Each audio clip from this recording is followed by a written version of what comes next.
Hi, I'm Tizana. My parents told me they hated everything about me, and then told me to leave. So I did. I packed my things, walked out the door, but left the rent, the lights, and the truth behind. They thought I'd disappear quietly. But what if I told you that the real story didn't end when I left? It started the moment they tried to erase me. What happens when the one they called a burden turns out to be the reason the house was still standing? Would you stay in a home that only loves you when you're useful? Let me tell you what really happened. It started like any other Thursday night. Velda insisting we all sit for dinner, like some Norman Rockwell painting, though the food came from takeout boxes, and the silence was heavy enough to flatten a room. The chicken was lukewarm. The rice had gone clumpy. I'd barely chewed my second bite when I noticed her watching me, fork resting on her plate, lips pressed together, like she was holding back something sour. "You know," she began, smoothing her napkin like the words needed room to breathe. "We've been talking. Your sister and I." Avis didn't look up. She just kept scooping rice like she hadn't just been handed the mic. "We think it's time for some changes," Velda continued. "Your sister's stepping up more lately, helping out, taking initiative." My stomach clenched, not because I didn't know where this was going, but because I did. "You've been drifting, Tizana. Working from home, all these freelance gigs. It's not sustainable." She smiled, the kind that never reached her eyes. "Maybe it's time you consider other arrangements." The fork in my hand stalled mid-air. "Other arrangements?" Avis finally chimed in, still not meeting my eye. "It's just that it's a lot. You've been here for a while, and honestly, you don't really seem happy either. Maybe it'd be good for everyone." Malcolm didn't say anything. Not then. Not ever, really. His silence always spoke just enough to keep his hands clean. The room went quiet again, the kind of stillness that lets you hear your pulse behind your ears. "I pay the rent," I said quietly, not to start a fight, but to remind them, any of them, what was real. "And the internet, water, gas, that's all me." Velda waved a hand like she was swatting a fly. "We never asked you to." That stung more than I expected. "Of course not," I said. "You just assumed someone else would, like always." Her smile dropped. Her voice didn't rise, but the edge in it could have split glass. "You've got an attitude, Tizana. Always have. You act like you're the only one who's ever sacrificed anything." "I never asked for applause, but you sure act like we owe you something," she snapped. I pushed my plate away. "I live here. I've kept this place afloat." "You don't live here," Velda hissed. "You squat here, like some bitter little ghost who blames everyone else for her own mediocrity." That's when it happened. The words. "I hate everything about you," she said, clear, icy, unshaken. "Just leave." And like that, the conversation was over. No yelling, no thrown dishes. Just 7 words that stripped 32 years of daughterhood clean from the bone. Avis kept eating. Malcolm pretended to check his watch. I stood there for a second, frozen between humiliation and something hotter, colder, meaner than sadness. I didn't say a word. Didn't throw mine back. That would have made it a scene, and scenes give them a reason to call you dramatic. So I pushed my chair in and walked upstairs. Every step echoed. I imagined they were listening, waiting for me to slam a door or cry out, but there was nothing to hear. I'd stopped crying for them a long time ago. Inside my room, I paused just long enough to close the door gently. My hands went straight to the bottom drawer of the dresser. I pulled out the red file folder, labeled with my initials. Inside were lease agreements, utility payment printouts, receipts. All in my name. All paid, logged, documented. I didn't look at them long. I knew what they were. Proof. Not of generosity, but of existence. The kind no one there had ever wanted to acknowledge. I sat on the edge of the bed, folder on my lap. The walls looked the same, bare, beige, impersonal. No photos, no cards. Not even a nail to hang a frame. That was never accidental. There's a different kind of pain when your presence feels like clutter in the place you fund. A deeper kind of betrayal, when people sleep under your roof, but still pretend they built it. I didn't cry, I didn't scream, I didn't beg. But inside, a sentence looped through my mind, over and over, like it had been waiting its whole life to be spoken. They told me to leave. They have no idea what that will cost them. I didn't move for a long while after I closed that drawer. The file still sat on my lap, but my eyes were somewhere else, caught between what had just happened and every time it almost did. Eventually, I slid the folder beneath my bed and stood, turning slowly toward the closet. I wasn't packing to leave just yet, but something in me needed to be ready. Not for them, to explain or defend myself, but for me, to finally stop holding on to the lie that staying had ever meant belonging. I grabbed the old duffel bag I used for weekend getaways I never took and laid it on the bed. The zipper stuck a little, hadn't been used in years. I pulled open the top drawer of my dresser to start with the basics. Socks, a few shirts, a cardigan that still smelled faintly like lavender from the last time I had peace. And there it was, tucked behind a faded bus pass and a cracked keychain from a forgotten beach trip, a folded piece of paper. My handwriting stared back at me in blue pen, crooked and small. "Happy birthday, Taz." I had written it to myself. I was 12. That year, I had pretended to be sick so I wouldn't have to go to school. Not because I felt ill, but because I didn't want to be the only girl in homeroom without a celebration, a balloon taped to her chair, or a name called over the intercom. I stayed home, curled on the couch, waiting for my mother to remember. Maybe she'd come in and ask what kind of cake I wanted. Maybe she'd call my name with a lit candle. She didn't. She walked past me 3 times that day. Never asked about the date, never looked twice. That night, she scolded me for not folding the laundry. When I first wrote that card, it was an act of hope. Now, it felt more like a case file, evidence from the first time I understood that love in my house came with conditions I'd never meet. I placed the card inside the duffel bag, not out of sentiment, but because even my pain deserved to be stored somewhere. The next drawer down held less innocence, dust-covered trophies, participation ribbons, old papers from school. I flipped through them until my fingers landed on a gold-trimmed certificate. It still looked pristine. My high school writing award. First place. Regional level. I had been 15. I remembered standing on that auditorium stage, the lights so hot they blurred the faces in the crowd. My teacher hugged me. My name echoed in the mic. My parents didn't show. Later that night, I laid the certificate on the kitchen table like an offering. I even folded a napkin beside it in case someone thought to celebrate. Velda walked by and gave it a glance. "Avis's calculus test was harder than that," she said. "We don't throw parties for every worksheet." I took it back to my room. Never framed it. Never mentioned it again. Now, as I held it in my hands, I wasn't angry. I was exhausted. Exhausted from trying to matter in a place that only knew how to measure worth by comparison. Avis always checked the boxes. Math awards, stable job, mild temperament. I was the jagged piece that didn't fit. No matter how long, I stayed pressed into their mold. I folded the certificate gently and slid it behind the birthday card. Outside, the light had shifted. The house had that creaky silence it always got just after 9 p.m. When the dishes were done, the TV mumbled in the other room, and no one thought to knock before barging in. I sat back on the edge of the bed. My duffel was half full, though I hadn't packed anything important yet. Not the laptop I worked from, not the books I read to remember I existed outside this address. Just clothes, paper, and memory. And still, the room felt lighter than it had in years. I looked at the walls, still blank. Not a photo, not a pinned-up schedule, not even a nail. They'd stayed that way for a reason. You don't decorate a space you know can turn on you.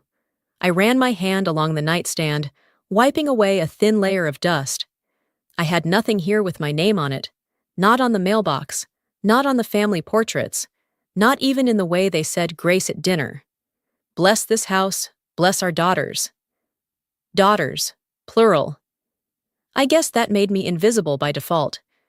But tonight, packing quietly in my own room, after being told to leave a house I paid for, I wasn't invisible. I was done.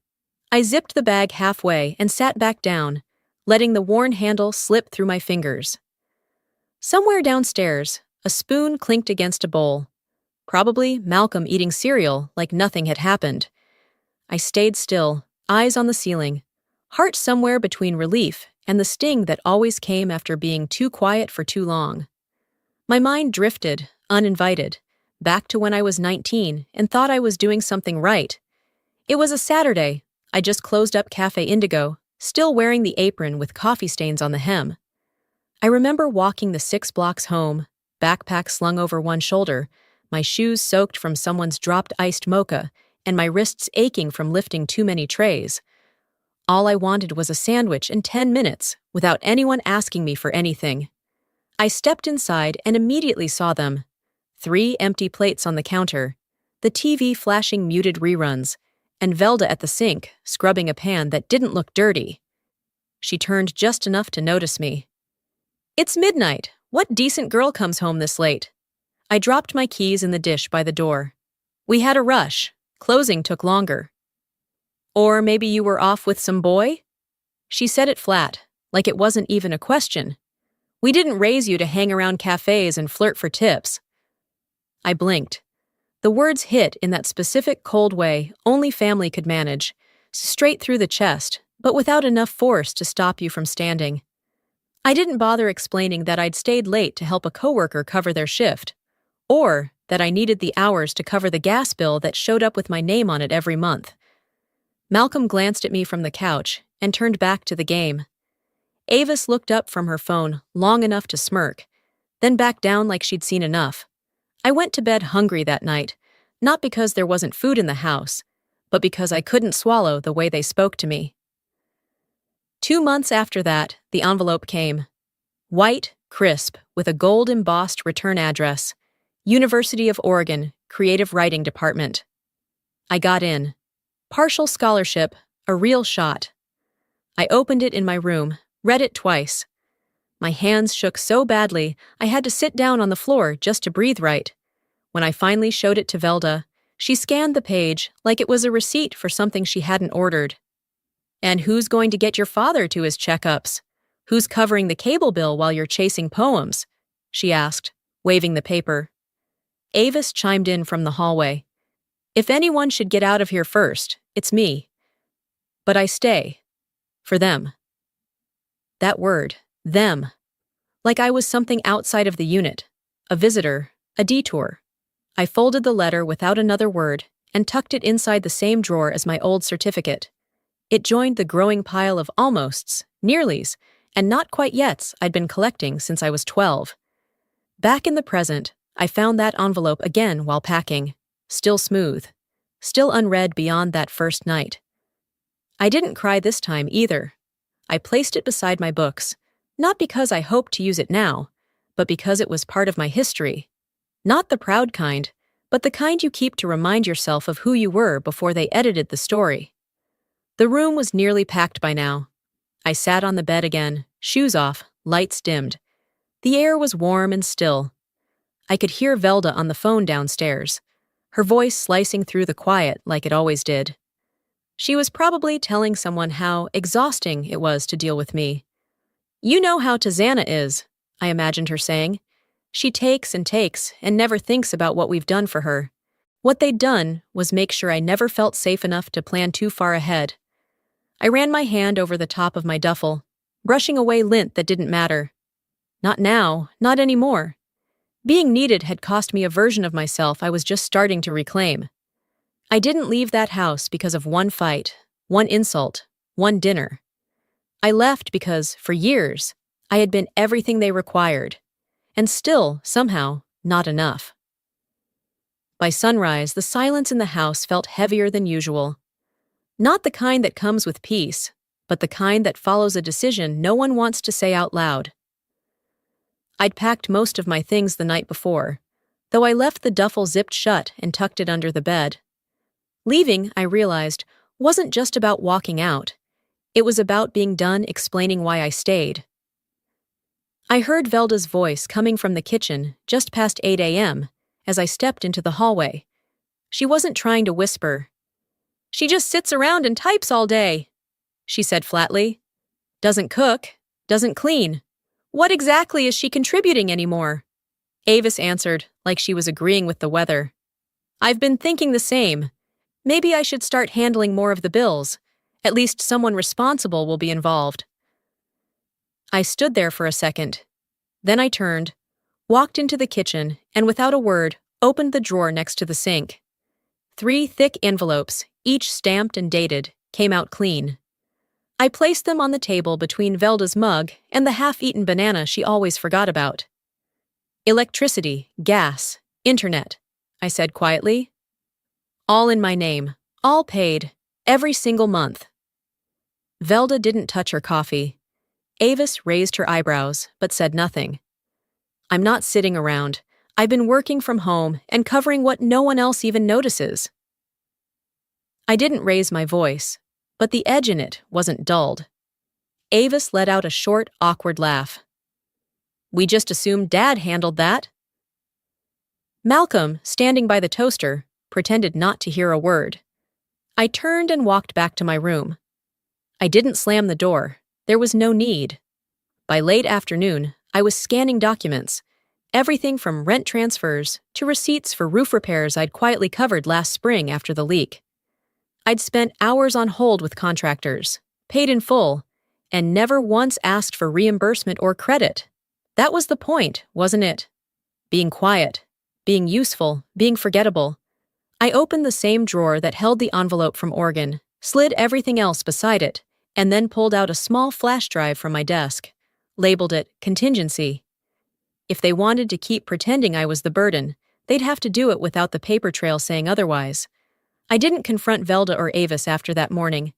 Instead, I watched them move through the house like I'd vanished, like my voice at breakfast hadn't echoed down the walls. The day passed in that weird, stagnant way some days do. Not fast, not slow, just waiting. And then, later that evening, as I passed the fridge to grab a glass of water, Velda looked up from her crossword and asked without blinking, "Could you grab groceries tomorrow? Milk, eggs, that gluten-free cereal your sister likes." I nodded. I didn't argue, but I didn't forget. That night, I opened a new spreadsheet and began itemizing. Gas, internet, water, house repairs. I cross-checked each with bank records, printed proof, scanned every receipt. I wasn't going to let them rewrite history again. My room became more than just a place to sleep. It turned into my archive. Every forgotten expense, every silent thank you that was never said, every ounce of labor they attributed to someone else. I cataloged it all. And still, it didn't feel like revenge. It felt like truth. Finally written in ink instead of swallowed whole. Of course, that wasn't the first time I'd been erased. Last year, when Velda had surgery, just a routine outpatient procedure, I was the one who drove her to the hospital at 6 a.m. I waited alone in the hallway for 5 hours, picked up her prescriptions, made sure she had soup in the pantry, helped her upstairs without once being asked. 3 weeks later, a hospital satisfaction survey arrived in the mail. It was addressed to Avis. When I mentioned it, Velda shrugged. "You were just there because Avis had to work. She's the one who takes care of things." I didn't say anything then, but I started saving receipts after that. All of them. That wasn't about money. It was about memory, about having a record when they eventually tried to make me disappear again. Back in the present, I sat cross-legged on the floor, laptop open, folders sorted into piles around me. The weight of what I carried wasn't just financial. It was the weight of being the quiet one, the one who filled in gaps without leaving fingerprints, the one who held up a house that called her a guest. If they wanted to keep calling me selfish, dramatic, too much, not enough, they'd have to do it while staring at a spreadsheet that told a different story. I leaned back, stretched my spine, and looked toward the door.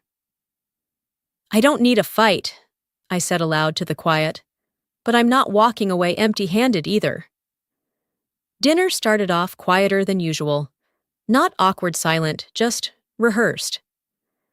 Velda set out her mismatched dishes like we were hosting royalty, not Marlene and Chuck from next door. They were the kind of neighbors who always waved too hard and asked too many questions, but Velda liked them. They validated her stories. I took my usual seat at the far end of the table, not quite close enough to be part of the conversation, but close enough to be observed. The small talk floated around like warm air from the oven. Weather, traffic, how Chuck's cousin's dog had some surgery in Reno. I nodded when appropriate, smiled once. Then came the question. "So, Tazana," Marlene chirped, "what is it you do these days? Velda said you work from home?" My fork paused mid-air. I opened my mouth to answer, but Avis beat me to it. "She works online," she said with a chuckle. "Not sure if that's code for nap-time entrepreneur or part-time Pinterest consultant." The table laughed, nervously at first, then for real. Chuck nearly choked on his roll. Velda didn't stop her, didn't even glance my way. And Malcolm? He kept buttering his bread like he was spreading silence itself. I swallowed the heat that rose to my chest. My eyes found Avis. She looked proud of herself, basking in the moment. I stood up slowly. "Excuse me," I said, barely above a whisper. No one asked where I was going. Upstairs, I went to the drawer beneath my bed, the one that held more truth than this entire house combined. I pulled out the envelope I'd prepared days ago, just in case. Cream-colored, sealed, deliberate. I came back down just as Velda was finishing her story about how Avis once saved the Thanksgiving turkey with a shoelace and an old meat thermometer. I placed the envelope in front of Avis. Not hard, not theatrical. Just enough for it to be undeniable. "What's this?" she asked, half laughing. I sat back down. "Receipts," I said simply, "since I apparently just sit around all day." She opened it. Eyes scanned the first page, then the second. Then her fingers froze on the third. Rent checks, utility bills, repairs, dates, amounts, all of it highlighted, documented. Velda reached across the table to pull a page closer. Her smile had dropped so far, it might have fallen off her face entirely.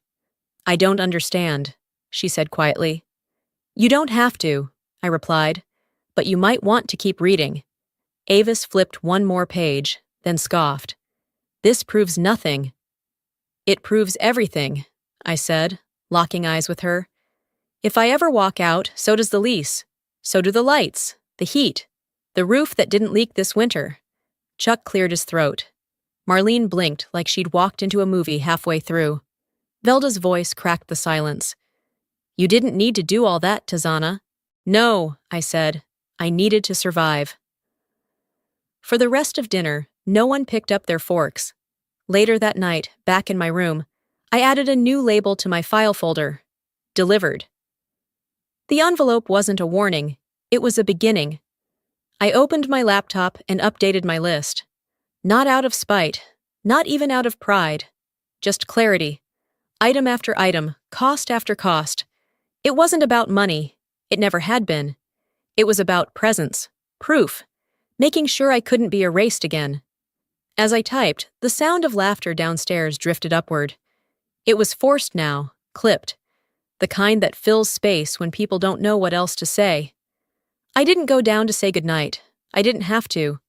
Some things, once opened, don't fit back in their envelope. By morning, the tension from the night before had settled into the floorboards. It wasn't loud or dramatic. It was the kind of stillness that hinted someone had decided they were owed a war, but wanted it to look like an accident. I left for coffee around 9 a.m., walked the 4 blocks to the corner cafe. No headphones, no phone.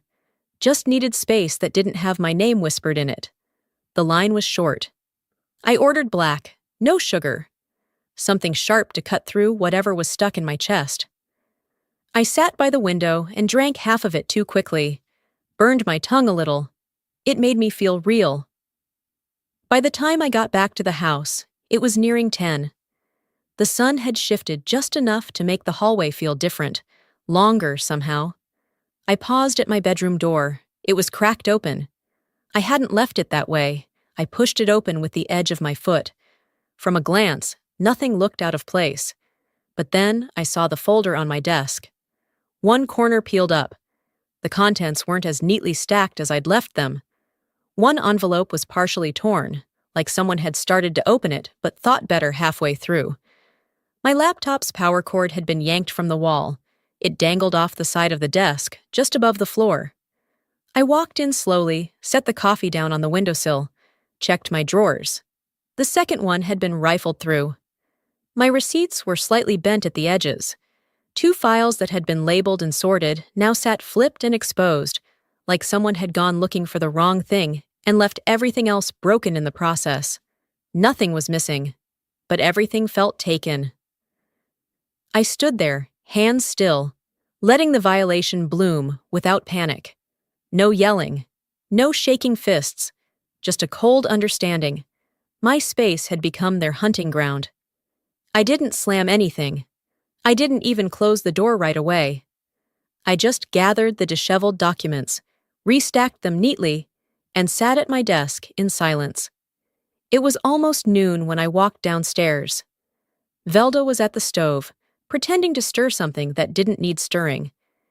Avis was scrolling through her phone on the couch, legs tucked under her like a teenager who never had to grow up. Neither looked at me. I placed an envelope on the kitchen counter. This one was empty. On top, a yellow sticky note in my handwriting.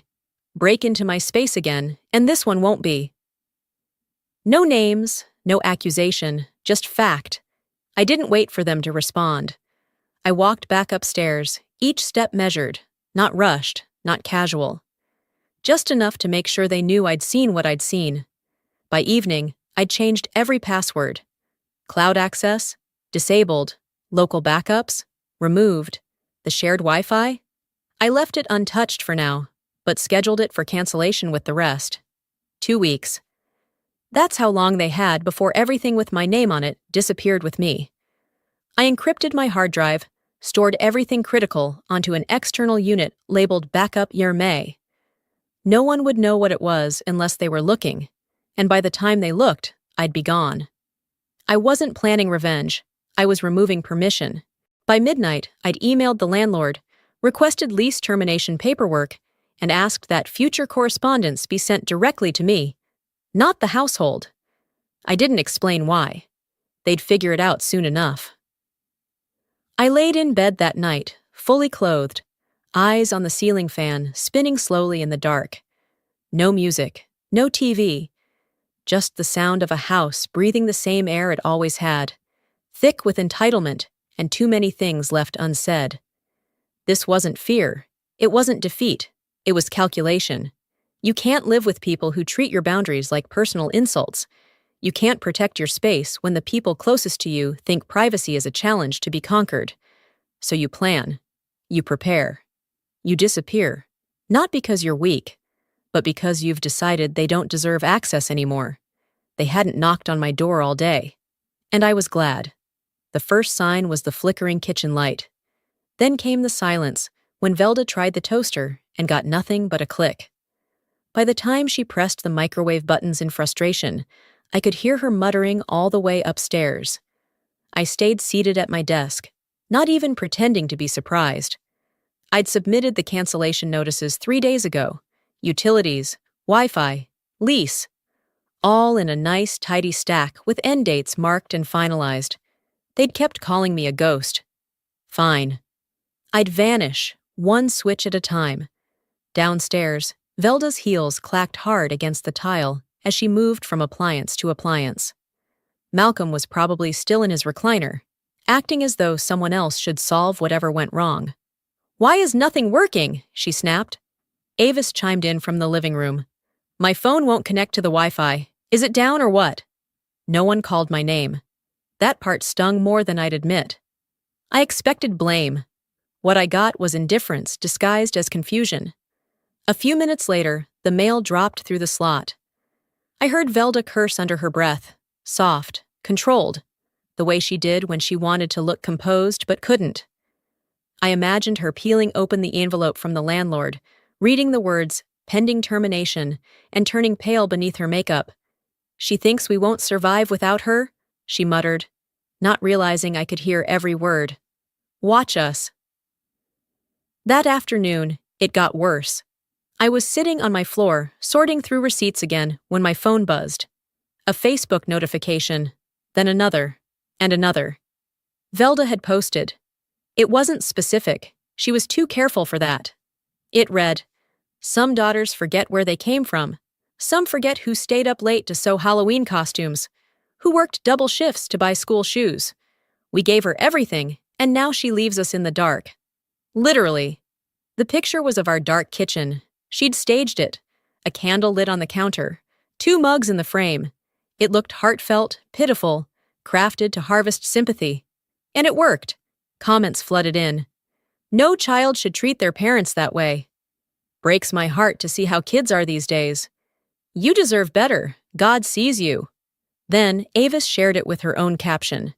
"We don't deserve this. But maybe that's the lesson." The likes piled up. Not once did they name me. They didn't have to. People who knew us, neighbors, cousins, old church friends, knew exactly who they meant. And it gave everyone permission to judge me based on a single photo and a paragraph dripping in martyrdom. I didn't comment. I didn't message Velda or Avis. Instead, I took a deep breath and went for a walk, just around the block. I let the evening settle into my bones while I thought through every possible reaction. I let myself imagine slamming my phone into the sidewalk, crying on a friend's shoulder, screaming into a pillow. And then I came home, made a cup of tea, and opened my laptop. I created a new folder called Public. Inside it, I placed screenshots of all my payments, emails from the landlord confirming rent paid under my name, voice memos, recordings, not of arguments, but of logistics. Velda telling me to pay the water bill before they shut it off again. Avis asking if I could spot her for groceries just this once. Malcolm reminding me that the girls handled things now. There was even a short clip, one I'd forgotten I had, of Velda's voice from a week ago, sharp and distinct. "You think because you pay a few bills, you run this place? Get over yourself." I edited none of it. I didn't add commentary. I didn't twist anything. I just titled the page, Context, and posted the link quietly, beneath Velda's photo. No hashtags, no emojis, no capital letters screaming for attention. Just this caption, "You asked me to leave. I left. Here's why." Then I closed the laptop and let it sit. I wasn't looking for applause. I wasn't asking to be understood. I just wanted them to know the version of me they were trying to sell to the world wasn't going to sit in silence anymore. I didn't have to scream. The truth didn't need volume. It just needed to be seen. I didn't refresh the page. I didn't watch the likes crawl in or the shares multiply. I didn't even turn the volume up on the audio clip I posted. Velda's voice was already carved into memory. Instead, I made tea. The microwave still blinked 12 foul since I'd unplugged it the day before. I poured water over the bag and let it steep, watching the amber swirl darken in the mug. The glow from my laptop screen filled the apartment behind me. By morning, I'd left the kettle on the stove, untouched. My phone buzzed so many times it rattled across the counter. I turned it over. The link had taken on a life of its own. The messages started around 6. A friend from college I hadn't spoken to in years wrote, "Is this really you? I'm sorry you went through all that." A former coworker from the cafe texted, "Just saw your post. You were always the quiet one. Guess they mistook silence for surrender." Then came the email from the landlord. Straightforward and brief. He had read the post. He understood now. He was formally transitioning all documentation to reflect the rightful tenant and offered to serve the eviction himself if necessary. That sentence alone was a full exhale. At the Hartwell house, things were falling apart, but not from my hand. Just gravity finally catching up to the weight they refused to carry. Velda woke up to over 200 missed notifications. Her profile, which once hosted church group invites and passive-aggressive recipe shares, was now overrun with comments she couldn't control. So, she paid everything? Are you serious right now? You kicked your daughter out and played victim? Ma'am, this is embarrassing. Avis deleted her repost within the hour. Malcolm logged off entirely, though he rarely engaged with anything online to begin with.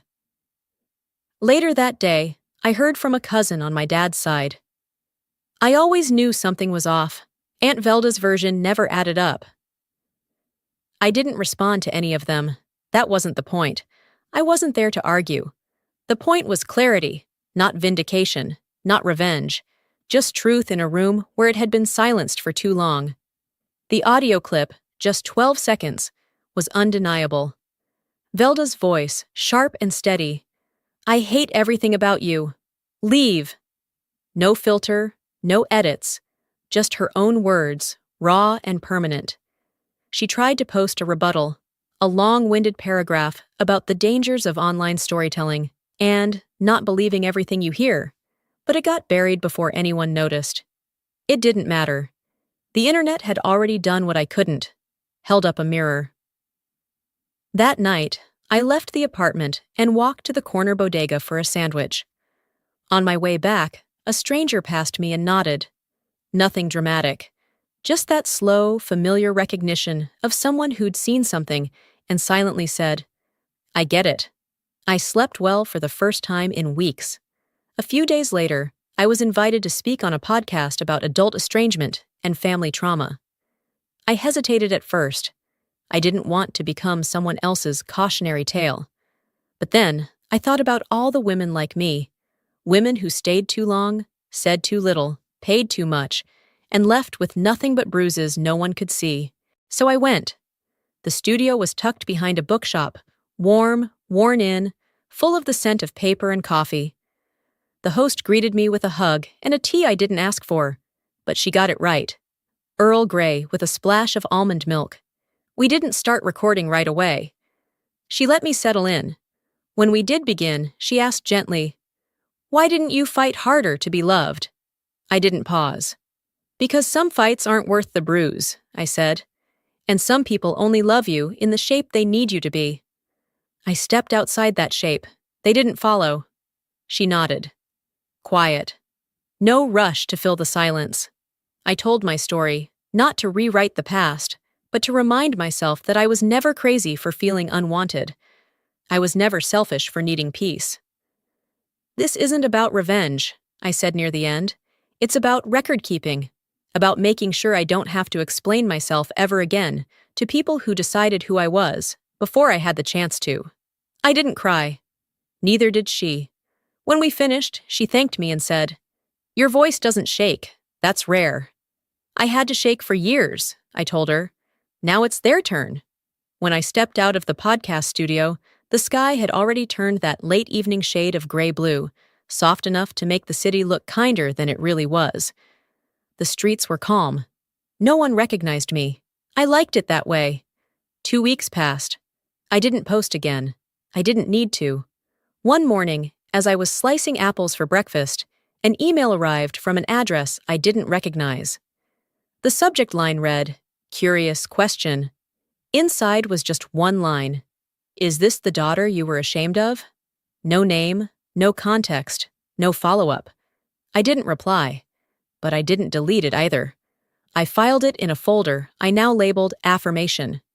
Next to screenshots, thank you messages, and one line I'd copied from a comment. Your silence was strength. They mistook it for guilt. Meanwhile, the house I once paid for had gone quiet in ways I'd never imagined. Velda and Avis packed their lives into cardboard boxes without help. There was no shouting this time, just tape ripping and things being wrapped in old towels. They'd sold the house quickly, below market, probably out of pressure, or shame, or both. Malcolm moved into a co-op for seniors, quietly disappearing into a place where no one asked what he used to ignore. The neighbors didn't gossip aloud, but they kept their distance. A few women from the church unfriended Velda. The community didn't cancel her, but it stopped offering her an audience. No one mentioned my name. But when they looked toward the house, I saw it on their faces. Back in my apartment, life had shifted into something steadier.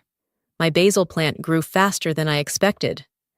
I spent mornings tending to herbs on my tiny balcony, sipping tea with the kind of peace you don't fully appreciate until you've lived without it.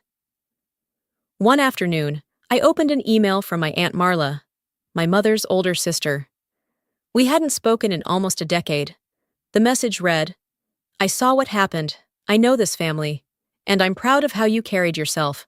That took more grace than I ever had." I didn't respond, but I printed it, pinned it behind a cupboard door, out of sight. No need for frames or wall space. Just quiet validation, tucked where I'd see it when I needed it. I never made a big speech, never told the internet I'd been healed. Some days, I still felt like a splinter stuck in my own skin. But I no longer apologized for taking up space. Saturday mornings were my favorite now. I started volunteering at the Midtown Community Center, teaching digital literacy to older women, some widowed, some divorced, all looking for a way to FaceTime their kids or pay bills without relying on anyone. That week, I sat beside a woman named Linda. Her hands trembled as she tried to join her son's video call. When the screen flickered to life and his face appeared, she froze, eyes wide with disbelief. "You're really there," she whispered to the screen. After the call, she turned to me, tears caught in the corners of her smile. "I haven't seen him in 4 years," she said. "He lives in Michigan now, got married. I didn't even know he shaved his beard." I nodded, squeezing her shoulder. "I know how it feels to be erased. Let's make sure you're seen." She didn't say thank you. She didn't need to. The look in her eyes was enough. Later, as I cleaned up the chairs and packed away the tablets, I thought about all the roles I used to chase. Good daughter, quiet one, the fixer. None of them fit me anymore. I didn't need a label now, just space, and quiet, and the knowledge that I'd made it through the fire without needing to burn anything down in return. My family didn't call. I didn't wait. Some silences are less about absence and more about peace. Before we wrap up, I want to speak directly to you. Yes, you, the one who stayed with me through every quiet battle, every page of this story. If there's one truth I've learned, it's this. Silence isn't always weakness. Sometimes it's strategy. Sometimes it's protection. And sometimes it's survival. There's a difference between being quiet and being invisible. For years, I thought I had to choose between speaking up and keeping peace. But peace that costs you your voice is just a prettier kind of prison. Walking away wasn't about giving up on my family. It was about choosing not to give up on myself. And maybe, if you've ever been told you're too much or not enough, if you've ever had to gather the strength to leave what no longer sees you, then you already understand. So let me ask you this. Have you ever stayed too long somewhere that stopped feeling like home? Do you think loyalty should have limits?